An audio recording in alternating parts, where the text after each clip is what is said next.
Good evening. Good evening, Palm Beach Gardens. Welcome to the Palm Beach Gardens Historical Society Enrichment Program on the Florida's role in the Civil War. I want to tell you before we start that we have another program exactly 1 month from tonight, March 18th, here in the same building with Rick Gonzalez, historic architect, and he's going to be speaking about some of the older architecture in Palm Beach Gardens, which is well over, the city is now 65 years old, 66. So we're going to be looking at that in the next lecture. But here I am tonight to introduce you to Eliot Kleinberg, who I worked with for many years at the Palm Beach Post. Eliot was an extraordinary reporter, but he was also somebody who always wanted to know about the history of the area. And he has become, and during that time, he wrote books. He wrote his Weird Florida books. He writes historical nonfiction about Florida, and he also has historical fiction about Florida. All the books are in the back. You can buy one. I'm sure Eliot would be happy to sign one for you. And he has a book coming out, I believe, March 1st, on Florida during Prohibition, but it's a historical novel. It is not a nonfiction book. And without further ado, I will turn the microphone over to Eliot Kleinberg. Hello, everybody. Would you prefer I use the mic for the recording? Yes. Okay. It's a thrill to be here with Joel, my former colleague, Stacy Deloy. Yes, I paid them to come in and sit down and pack the place. It's really nice to get up to North County. People always say that, but in my case, it's true. I grew up in Miami. I've lived in Boca for 40 years. I worked either in the main office in West Palm or the Delray Beach Suburban Bureau. And so it would be many, many, many weeks would go by before I'd ever go north of Okeechobee Boulevard, which was to my loss, because this really is a beautiful part of Palm Beach County. On January 31st, I went up to the Jupiter Lighthouse to do a talk up there. The weather was lousy, the crowd was not great, but I still enjoyed the visit. And on my way back, I made sure to go by MacArthur State Park and make my way down that way. So it was a real treat for me. So I'm happy to be up here. Let me ask, first of all, because I always ask people this, raise your hand if you were born in Florida. Okay. Raise your hand if you've been in Florida more than 20 years. Okay, great. 5 to 20 years. Less than 5. Okay, any snowbirds, part-timers? Okay. I can tell you that where I live in Boca, I've talked to groups of 500 people, and I am literally the only native in the room. No, I'm not kidding. They burst into applause. They've never seen one before. Some of them have it in their Audubon Society, endangered species. They check a box. When I was writing the history columns for the paper, or when I started talking to the paper about writing the history columns, or when I wrote any history story for the paper, the editors would always say, maybe sometimes it was Joel, every once in a while Joel was my editor, and they'd say, we're in the business of putting today's news in tomorrow's paper. Do we really want to tie up a reporter and ink and space in the paper on something that happened 100 years ago? And I said, well, all that daily stuff is very important, and God knows I did it. We figured out that I wrote 14,000 stories during my 33 years at the Palm Beach Post. But what I would argue is that the average Floridian has been here for 10 minutes.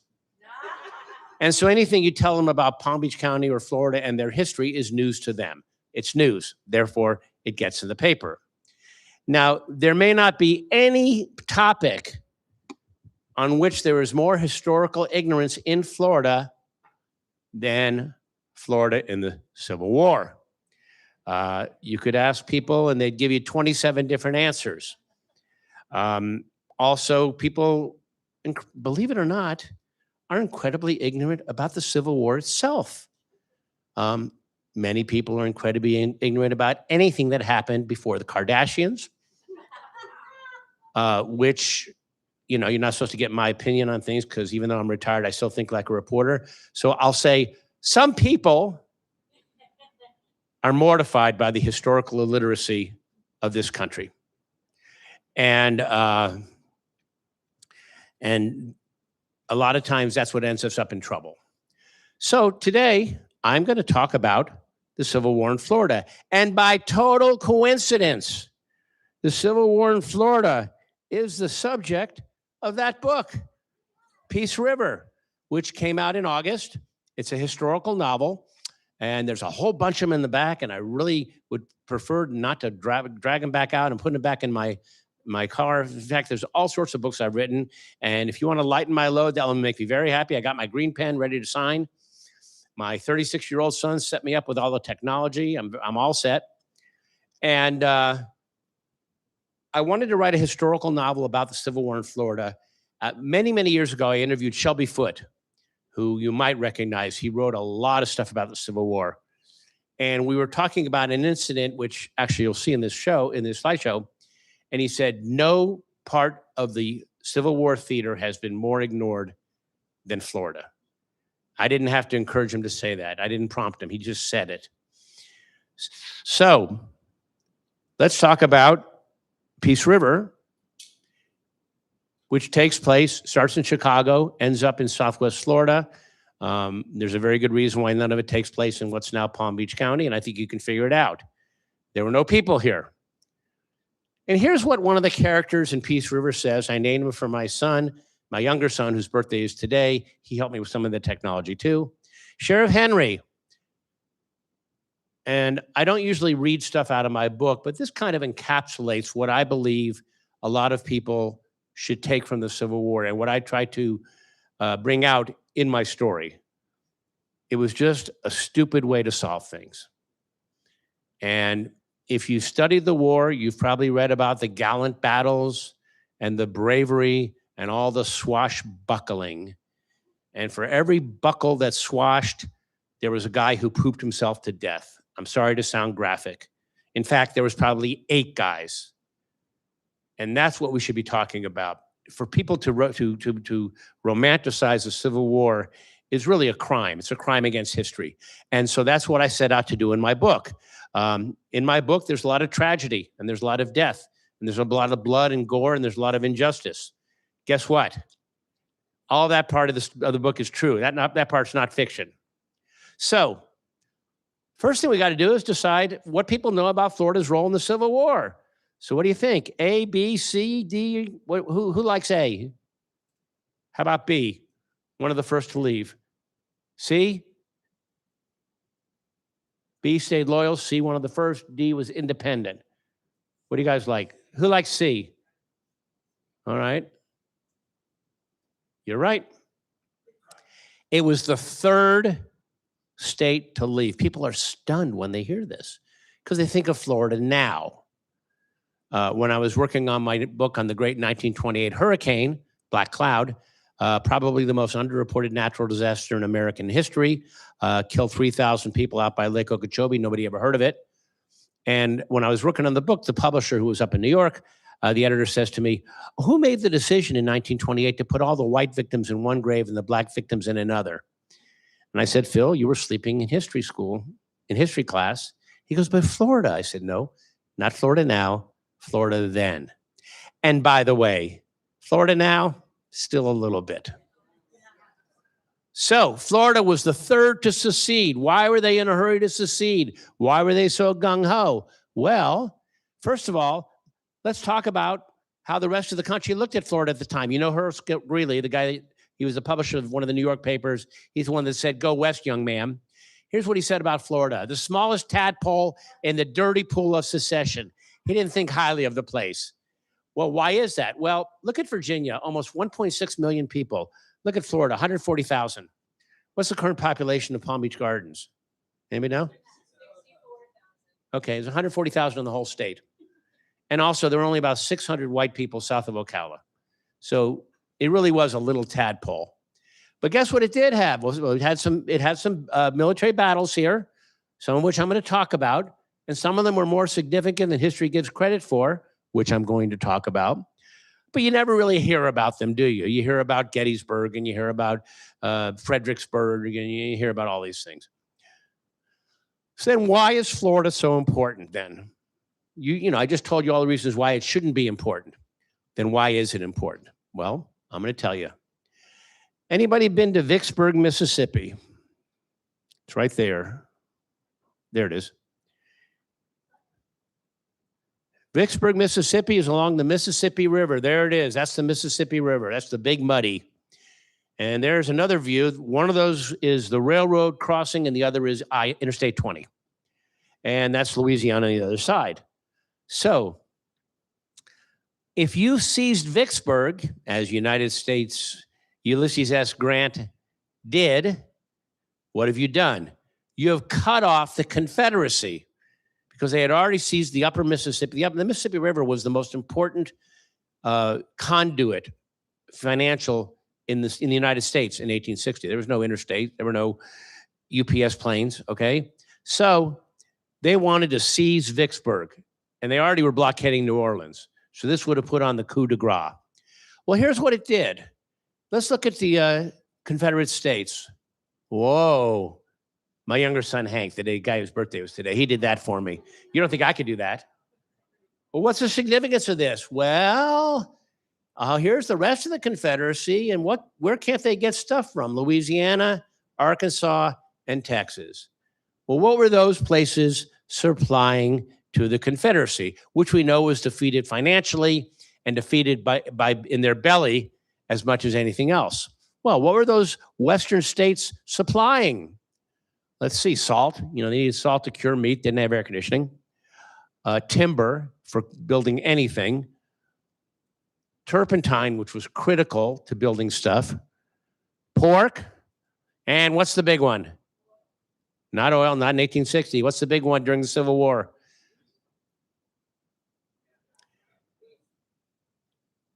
When the Confederacy couldn't get it from Texas, they came it from the place that even today is one of the largest beef-producing states east of the Mississippi River. You better believe it. And if you don't believe me, drive out State Road 70 on your way through Arcadia. Yeah, exactly. They used to be all north of the lake until the 80s, when everybody realized that it was a bad idea to have 10,000 cows a day pooping into Lake Okeechobee. And so they actually moved them, which was a good thing. So they got all these from Florida.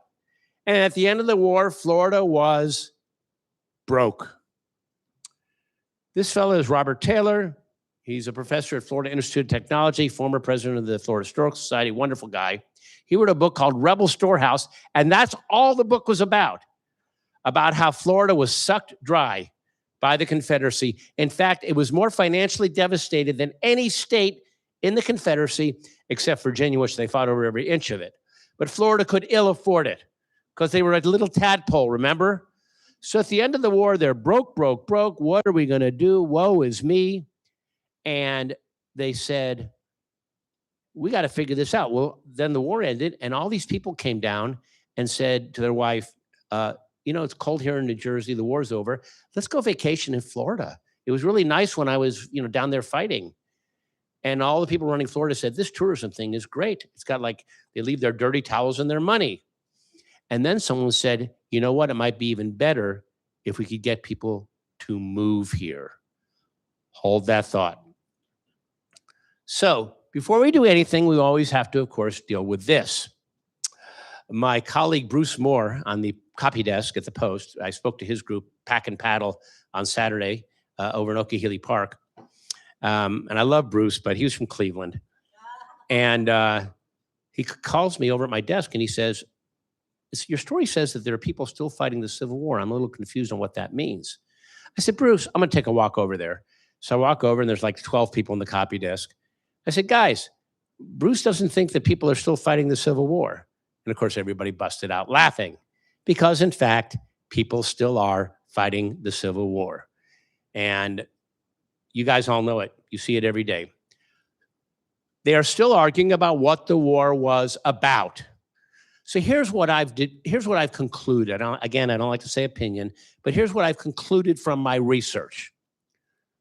For the Confederate soldier, was it about preserving slavery? No, he didn't have a slave. He didn't care about slaves. It was about defending his homeland from an invader. You have to understand that while much of the North already had become urbanized, and many people in the North were already working in a factory for a big boss and going back to their tenement, the average guy in Florida owned his own acre with his own cows and his own pigs and his own churn, and he'd be darned if he was going to have somebody step onto his land. That's what he was fighting about. And he had been convinced, well, I'll get to that in a second. Gets into a little politics. What was the average Union soldier fighting for? The average Union soldier was fighting for the Union.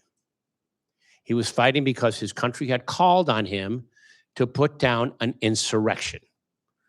People had taken up arms against the federal government of the United States and had challenged its very existence as a country, and he had been called upon to defend the ideals of the United States.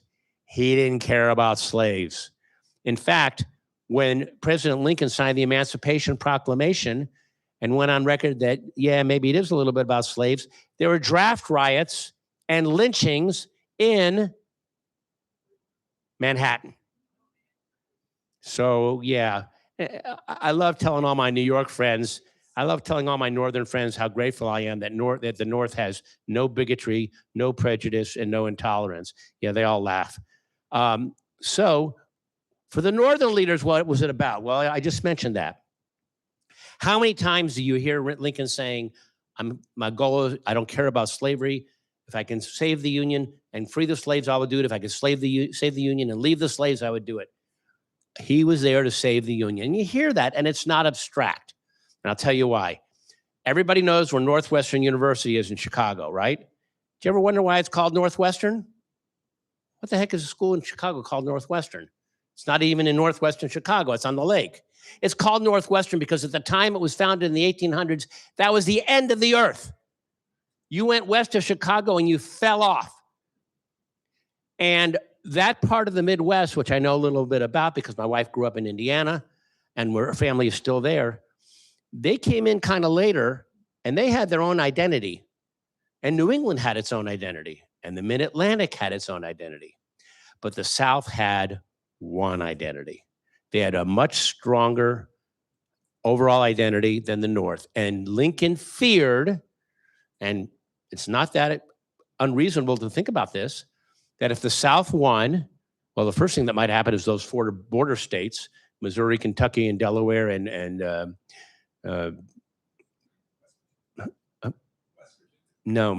Missouri, Kentucky, Delaware. I'll think of the 4th one.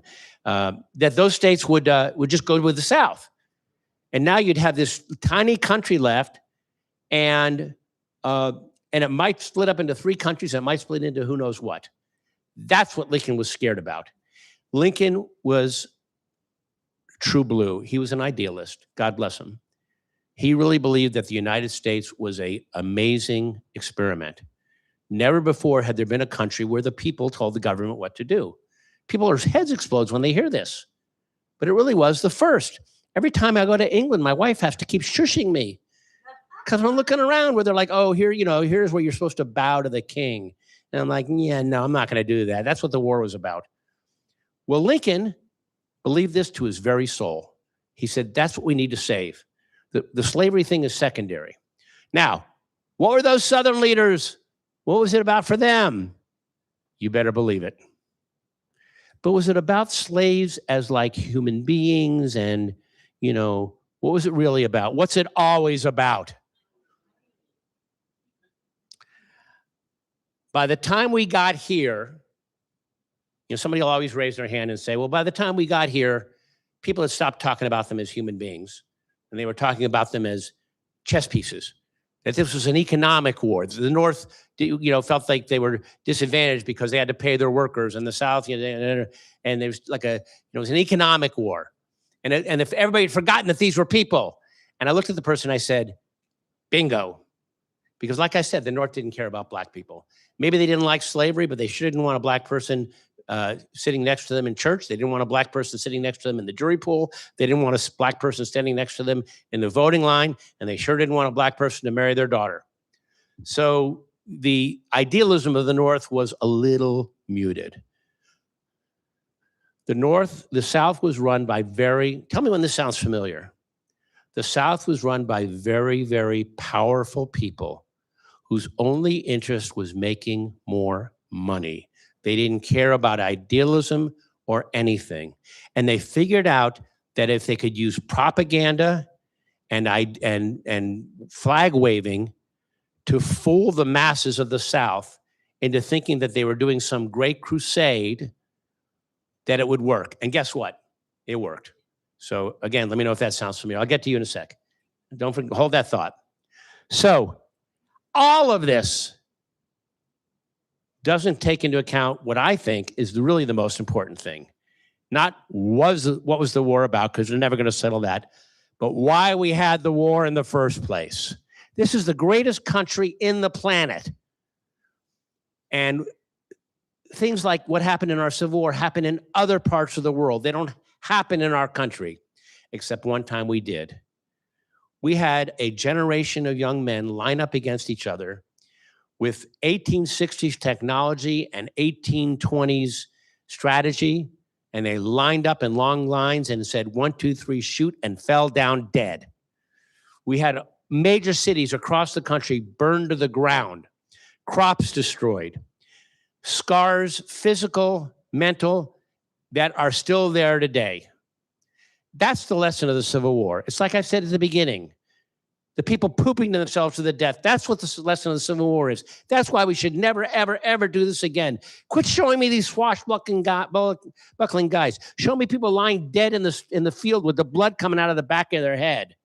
Then we'll talk about the Civil War. So that's the end of my rant, I hope. I talked about slaves, right? That it was really about slaves.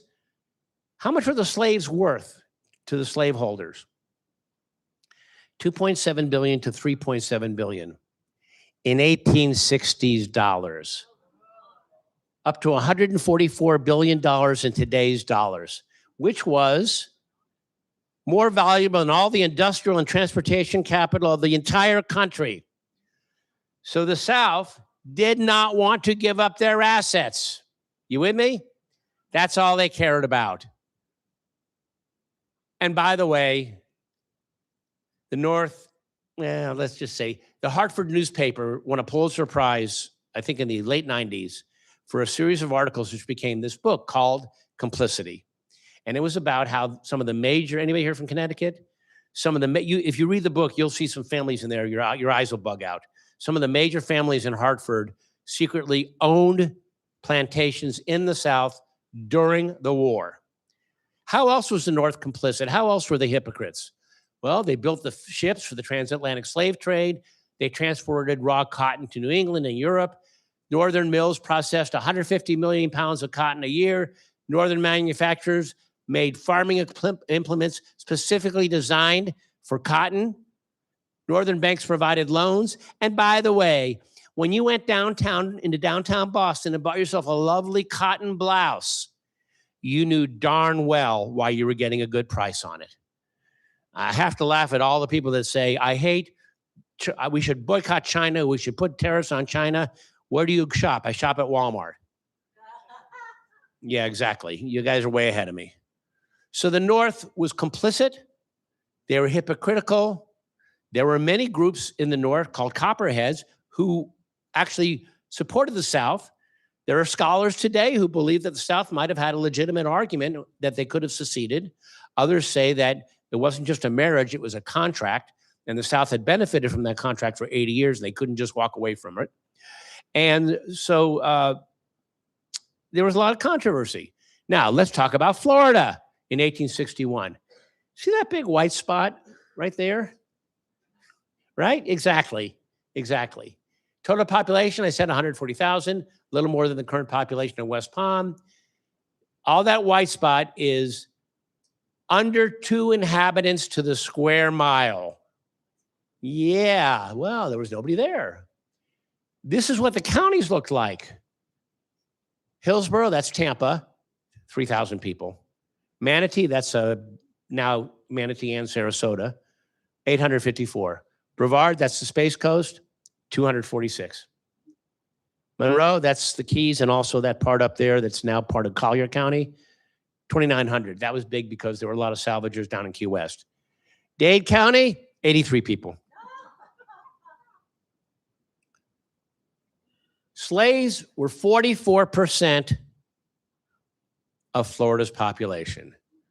So in case anybody asks why Florida fought on the southern side in the Civil War, it wasn't idealism. It wasn't even racism. It was money. Let's look at the free population by county, okay? The dark green meant that there were many as 81 to 500 free people, again, because there were no whites there, a lot of escaped slaves and stuff like that. And now let's look at the slave population. We all love going up to Ocala and Gainesville, you know, go to the Gators game. Some of us like to go up to Tallahassee, Florida State games. Those were major plantation sites. And there are plantations still there as museums where you can go and stand in a spot where people were being held as human chattel. This is not an abstraction, okay? I have a former colleague at work. He grew up in Charleston, South Carolina, black. He can drive past the spot. It's now a strip center where it was once a farm where somebody owned his great-great-great-grandfather. That's not an abstraction. And these slave plantations are still there. You can go see them for yourselves. And, well, I'll get to that in a minute. So, January of 1861, Florida secedes. We've left the Union. Dun, dun, dun. Third state behind South Carolina and Mississippi. This guy's name is Richard Keith Call. He had been the territorial governor. When an area joins the United States, it joins first as a territory. And then at some point, they feel like it's ready to get statehood, and they give it statehood, and it has more autonomy. Well, while it's a territory, the Congress appoints the governors. So Florida became a territory in 1819, became a state in 1845. In the 1830s, Governor Call was a territorial governor. He was a fierce pro-slavery guy, fierce racist, but he also was a fierce unionist. And there were two things he believed about secession. The first was that it was treason, and the other was that it was suicide. And the night Florida seceded, they had a torchlight parade down to his house, which, by the way, if any of you are familiar with Tallahassee, across from the governor's mansion, there's a house called the Grove. It's the home of Leroy Collins, governor during the 50s, probably the greatest governor in the history of Florida, which is for another talk. And Collins was married to a descendant of Richard Keith Call. So that's the same house Call lived in. And you can walk it. It's a museum. So Call was sitting on the porch, and they came in and they said, Governor, we've broken away from the Union. What do you think? And here's what he said. Gosh, as a reporter, I love this. You've opened up the gates of hell. Boy, that just about covered it, didn't it? And he would turn out to be absolutely right. He didn't live to see his prediction fulfilled, but he was dead right, because I've already told you about what happened to Florida during the Civil War. So the Civil War almost started in Florida. Everybody knows it started in South Carolina, right? Well, it almost started in Florida 6 months earlier. This is Fort Pickens in Pensacola. It's right there. Fort Pickens is on Santa Rosa Island. When Florida seceded, the mainland took over these U.S. forts, but they couldn't take over Fort Pickens because it was out on an island, and the federal troops there were like, yeah, no. So now we had a problem. They could shoot on them. They could shoot on them. They could shoot on them, right? They could, yeah. I think they call that a circular firing squad. So this guy came along. His name was William Henry Chase. He had come down in the 1830s to build Fort Pickens. And he liked the air, and he retired. January 10th, Florida secedes. And they said to him, go secure the surrender of the fort that you built. And this is an eyewitness account. His eyes filled with tears, because what he was basically saying is, if you don't surrender, we're going to destroy the fort I built. Well, it didn't happen. They kind of had an uneasy truce. Fort Sumter gets hit first, and Pickens stays in Union hands during the war. So it could have happened in Florida. These are the kind of bittersweet things, that little tidbits that you find out about the war that are very emotional. You know, he was called on to destroy the fort he had built. So, Civil War, Palm Beach County. This is a true story. One of my colleagues on the features desk called me during the Ken Burns documentary, and it wasn't you, and said, I want to do a story on all the Civil War battles that happened in Palm Beach County. She obviously had not read any of my columns. And I said, well, unless a blue alligator fought a gray alligator, I think you're out of luck, because there wasn't really a whole lot of people in Palm Beach County. But there was one place in Palm Beach County, and it was the site of the biggest Civil War battle in Palm Beach County. See if you recognize it. Here's what happened. The Union blockade was trying to choke the Confederacy. And if you look at a map of the Confederacy, you know that it goes all the way from Virginia, all the way down to Florida and around and all the way to Texas. 1/4 of the blockade was Florida. Guys were running guns from the Bahamas into Florida. And from there, if they could get it up there, they'd get it up to the Indian River and up the St. John's, and then they'd get it up into Georgia, and they'd get it to the troops. The Union blockade wanted to stop that. But the Union boats did not know the shallows and currents around places such as the Jupiter Inlet. The gun runners did. They did not need the lighthouse's light, and they wanted it out. Now, if you've been to the Jupiter Lighthouse, you know that it's not just a big light bulb that you buy at Home Depot. It's a very complicated and expensive mechanism. So the assistant lighthouse keeper says to the lighthouse keeper, this lighthouse now is on the soil of another country, right? Confederate States of America, and it's got to be put out. And the lighthouse keeper said, you know, Jimmy, I'm going to stay loyal to my federal paycheck. And Jimmy, the assistant, said, Joe, I don't want to have to shoot you in the head. You're my friend. Light's coming down. So the light came down, and of course they didn't destroy it. They hid it in the bushes for 4 years, and they kept the lighthouse dark. And except for some renovations in the late 90s, that's the only time the lighthouse has been dark. So that was the big battle of Palm Beach County. Very dramatic. This is Fort Clinch up in Jacksonville. If you ever get a chance to go up there, it's really cool. It's unfinished. And the reason it's a state park now. The reason it's unfinished is because Jacksonville was occupied, abandoned. The Union troops kept going in and out of it about 8 times. Why were they so concerned with Northeast Florida? Well, there's the Cumberland Sound. There's the Nassau Sound. And what's right under it is the St. Johns River. And so once they get to Jacksonville, it's a straight shot to Tallahassee, which is right about here. So in early February 1864, I keep forgetting to fix that. Got a typo, sorry. Union forces land in Jacksonville, and their mission is they're going to go to Tallahassee because they felt that Florida was the weakest and most vulnerable. They're going to seize it.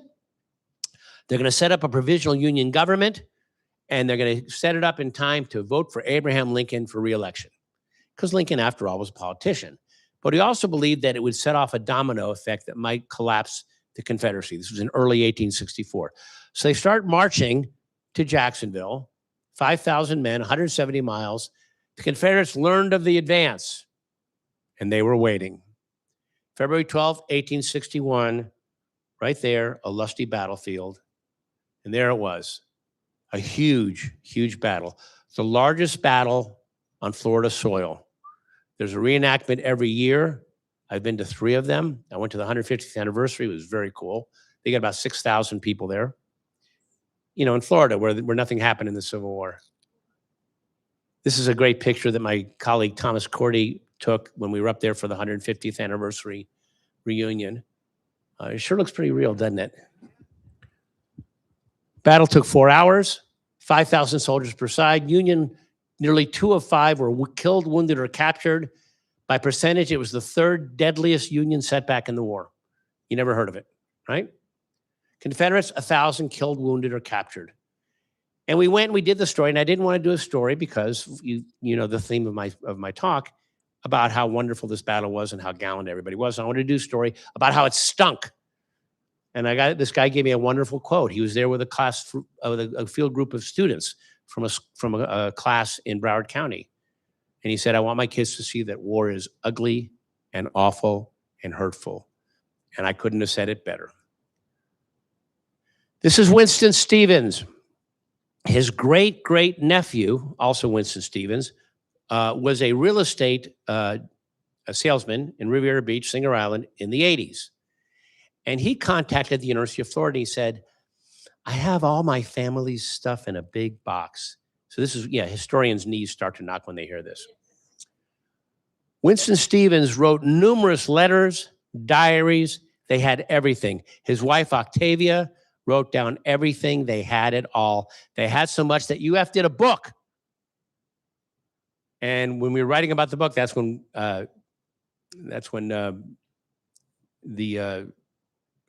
Shelby Foote said that about Florida. So here's what Winston Stevens says about Ulusty. Now remember, the Confederates won. And by the way, at the end of the battle, there were Union troops from the Black, Glory. And at the end of the battle, Confederate troops were walking around, and if they saw a wounded black soldier, they'd finish him off with an execution. Boop, boop, boop. I'm not making that up. So Winston Stevens, because he was fighting for the Confederacy, he probably wrote to his wife and said, it was a glorious day. We buckled swash, and we were gallant and romantic. Did he say that? No. Never in my life have I seen such a distressing sight. One of the exhibits at the event was a makeshift military army tent, medical tent. And they actually used a little pump to show arterial bleeding. Not to be cute, but to make a point, okay? He saw people with their brains out.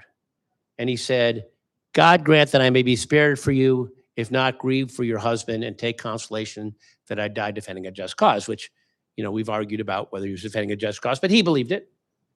Well, the next day he was dead, killed by a sniper near Jacksonville. That day, the day his wife Octavia found out that her husband was dead, she gave birth to his child. And here's what she wrote. I've named him Winston. May he be like him. Even if you thought the South was wrong, don't forget that there was tragedy, right? March 3rd, 1865. They failed at Ulusty a year earlier, but Lincoln wants to try one more time. This is when a Gator is going to give props to Florida State. The forerunner to Florida State was something called the West Florida Military Seminary. This was a group of teenagers, 14, 15, 6 years old, and it was a military academy, and it eventually became Florida State. Well, in March of 1865, troops landed at a place called St. Mark's. If you're familiar with that part of Florida, it's a wonderful little port, about 40 minutes south of Tallahassee, a little port town. And they were going to march on Tallahassee. Troops are spotted, and a call goes out to defend the Capitol. Here's the problem. No one could defend the Capitol because all the able-bodied soldiers were up at the front in Virginia. And the only people left to defend the Capitol were a bunch of grizzled old Seminole War veterans in their 50s and the kids from the theological seminary, from the military seminary. So that's them. Union raiders made their detour because the Confederates had destroyed a bridge. So instead of taking the route they wanted to take, they had to take a different route. And they had to go to the only place where they could cross without getting their feet wet, a spot where the river went underground and came back up about 100 feet later, called a natural bridge. Well, it was a bloodbath. The Confederates routed the Union troops, and that was the end of that attempt to take Tallahassee. The battle banner of the seminary hangs in the ROTC hall at Florida State. So it's very cool. Well, now all it did was delay the inevitable. And a month later, the troops marched into Tallahassee. And this man, his name was Milton. He was the governor of Florida. He was, in fact, a distant relative of the poet. And he was a fierce secessionist and a fierce pro-slavery. And he said to the last joint session of his legislature, He said death would be preferable to reunion. Well, he was a man of his word. He rode out to his ranch near Mariana and shot himself in the head. Only governor to die in the Civil War, and he died of his own hands. So now Florida is pretty much defeated. There was one more place in Florida to talk about, and it's way down here. Anybody know what it's called? Fort Jefferson. These are the dry tortugas. They're about a 4-hour boat ride or a hour-long seaplane ride. And what happened was in the 1850s, the government decided this was an important spot. Remember, this is pre-planes. This is the mouth of the Gulf of Mexico, and they wanted to protect Pensacola and Mobile and New Orleans and Houston and Corpus Christi. So they said, we'll put this in the mouth of the Gulf, and it will protect us from any ships coming at us. Well, you know what that is? That's shallow water. And when they built the cannons were not powerful enough to reach the nearest spot where the enemy boats could get, which is very thoughtless of the enemy boats. So this was worthless as a fort. They turned it into a prison. And after the war, they imprisoned this guy. Let me get him. There he is. Anybody know who he is? Dr. Mudd. To this day, people still debate whether Dr. Mudd was part of the conspiracy. You know, there's a big conspiracy. Several members of the cabinet were attacked that night. Or whether he just did his Hippocratic oath and set the leg of a guy who walked in and said, I broke my leg. The guy was John Wilkes Booth. He had broke his leg jumping out of the balcony. He had broke his leg jumping out of the balcony after he shot Abraham Lincoln. Well, they convicted him. They sent him to Fort Jefferson, which is like Devil's Island. After a few months, a huge yellow fever epidemic came through. Sorry. He saved several prisoners and several soldiers, and he had his sentence commuted, not overturned. For decades, his family tried to get him exonerated. Anybody remember Roger Mudd from CBS? He was a cousin. And Carter actually impaneled a commission, and they decided that after all that time, after all these decades, they couldn't come up with it. Well, in 1988, I found out that one of Mudd's relatives was flying down to Fort Jefferson. It wasn't his great-great-great-grandnephew. It was his grandson, okay? His grandson, you know, like grandpa. So we flew down with him, and it was an awesome story. I just started at the Post, and here we had this great story with, you know, Dr. Mudd's grandson sitting in his jail cell. So after the war, remember I told you about at the beginning that Florida was so broke and they said maybe we could get people to move here? Well, they did. Many of the early founders of the city of West Palm Beach in the 1890s were Union veterans. And there were Confederate veterans down here, but that's what started the whole thing. You know, get people to move down here, and then they had a boom, and then they had a depression, and then in the Depression, World War II came along, and everybody during World War II was training down here and said, we love it here. And then after the war, they moved down here. So several times Florida goes into deep economic trouble, and tourism and people moving helps get them out of the jam. This is a marker in Woodlawn Cemetery in West Palm Beach. This also is a marker at Woodlawn Cemetery in West Palm Beach. And we've all heard a lot of this stuff about the Confederate monuments. When they were going to take down the monument in Woodlawn Cemetery, and also when they were going to take down the Confederate flag in South Carolina, I did a history piece, and explained that none of the Confederate statuettes and these things are all supposed to be honoring the soldiers and stuff like that. The problem is none of these things were erected in 1870. They were all erected in 1955, in the mid-50s. And they weren't just stuck in cemeteries. Statues of Confederate leaders were stuck on the front lawns of courthouses, you know, where a black person might want to walk in to register to vote. And this version of the Confederate flag, which had been an obscure flag that nobody used, all of a sudden became very popular in the 50s. Now, I'm one of those people that believes that every Confederate marker of any kind should be taken down from places like courthouses, but it should not be destroyed. It goes into the museum, just as every museum in Germany needs to have a swastika flag.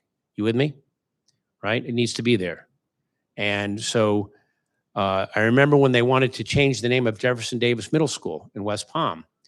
And I said to somebody, if they're doing it because Jefferson Davis was a racist, then they're going to have to change the name of every school in Palm Beach County, because George Washington was a racist. Napoleon Ballard was a racist. Henry Flagler was a racist. They all were racist. That's what it was at the time. Now, if they want to take it down because Jefferson Davis led an insurrection against the authority of the federal government, that I'm okay with. So I mentioned to you how all these things happen, and we end up with a bigger state, bigger state, bigger state. 1900, we're now up to 528,000, right? Okay. 1940, wow, now it's 2 million. 1970, when I was 14 years old, it was 7 million. And now it's 23.5 million. That was last year's number. It's probably bigger. But here's what happened. As all this growth was happening, very few people stopped to say to themselves, you know, growth in and of itself isn't always necessarily good. That it's like alcohol, that it needs to be taken in moderation. Did we do that? No, we did not. We had a party that would make my old pals at the University of Florida frat house hang their heads in envy. It wasn't a drunken orgy party, it was a growth party. But how do all parties end up the next morning? With a hangover.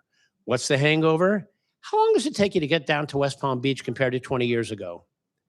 What's the hangover? Well, what used to be a moderate drought in terms of rainfall deficit is now a catastrophic drought. What's changed? Not the supply. The hangover is this. I live down in Boca, so if I can get a decent flight out of PBI, I'd rather. It's a much easier airport than Fort Lauderdale. I'm literally equidistant, but most of the good flights and cheap flights are out of Lauderdale, so we go up there. And when my wife drags me to the Midwest in December, which, man, a test of my love. And if you guys ever flown this, you know how it goes. If you're going from Indy or Chicago or any place like that, you basically come down the Mississippi River, you get into the middle of the Gulf of Mexico, you turn left, and you go right up Alligator Alley.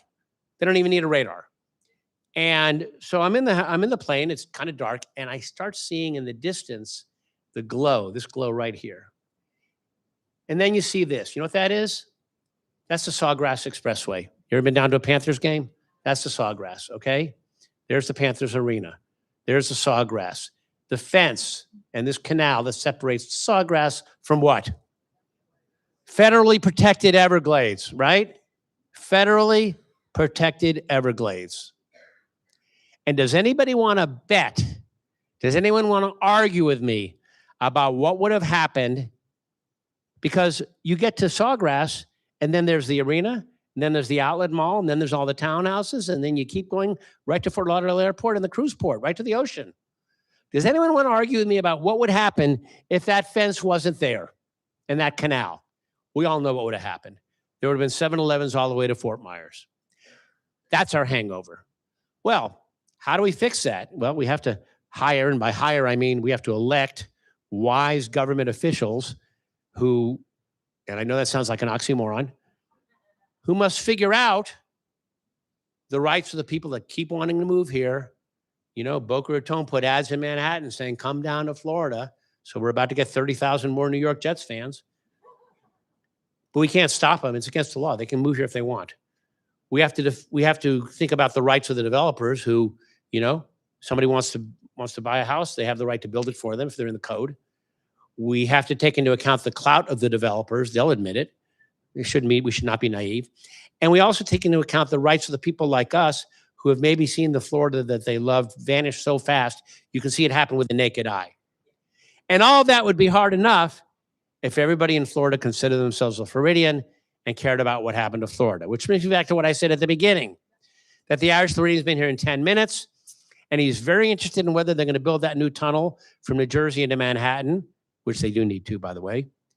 But they can't tell you maybe whether they should expand Jonathan Dickinson State Park and put a golf course on it. They're watching the New York City Commission meeting on Zoom. And that's our problem. So if you have neighbors, please tell them They live in Florida now. They can still root for the Mets. I don't have to like it, but they live here now. So I've covered a lot of material, and I hope I've made you realize that history, I was a victim of a really boring history teacher in high school who made everything abstract. The rise of neo-isolation. This is real, okay? The reason we have 23 million people here, to some extent, is because we lost the Civil War. Florida lost the Civil War and had to get people to move here. It's all related. History is a row of dominoes, and that's the way we should teach it. And I hope we continue to discuss the Civil War, but even if we'll not agree on the causes of it or who was right, let's agree that it was a stupid idea that we should never do again. So I've covered a lot of material. I think I have a couple of minutes for questions and comments. Okay, questions and comments. I'm sorry for my voice. I'm getting over a cold. Yes, sir. We have a separate mic. Oh, okay. Use the mic when you ask a question.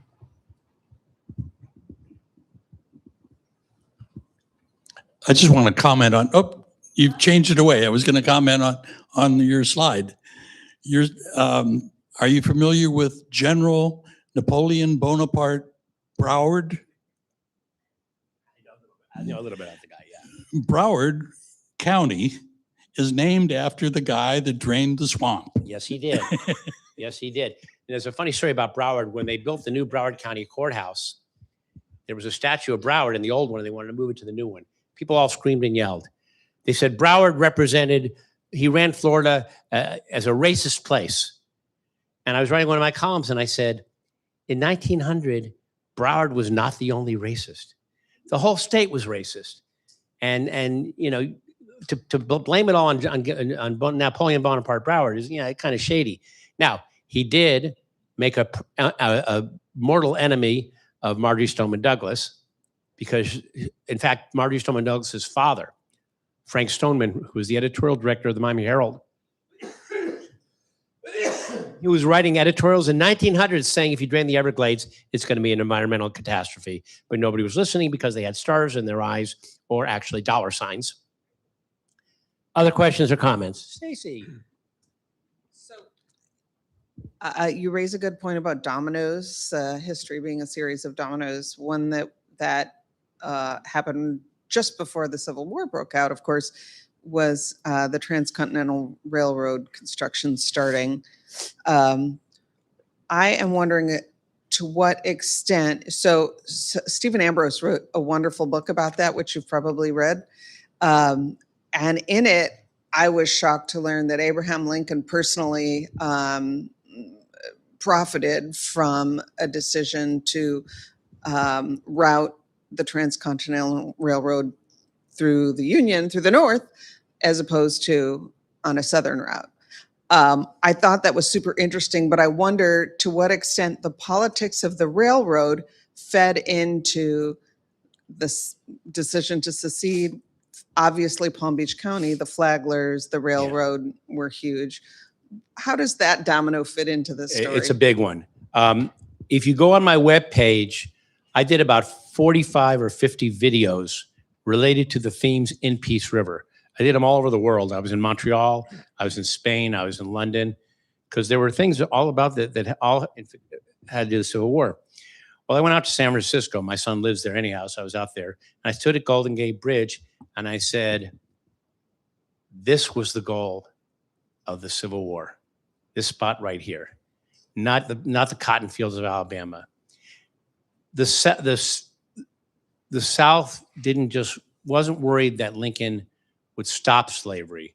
They seceded because they were afraid he would stop the expansion.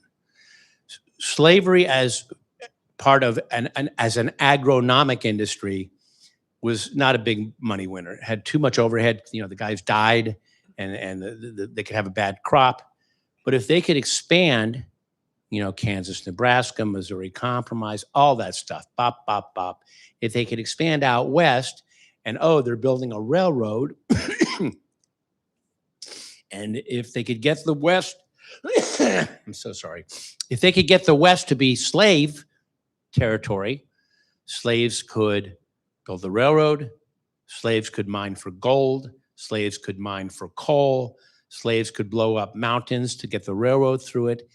And so slavery would become much more lucrative. And more importantly, it would not just be a Southeastern thing, it would be across the country, and it would be set in stone, and they would have never gotten rid of it. Again, that's what the Southern leaders were thinking about: money, money, money. So yes, the railroad was a big thing because they wanted California to be a slave state. This was excellent. Thank you.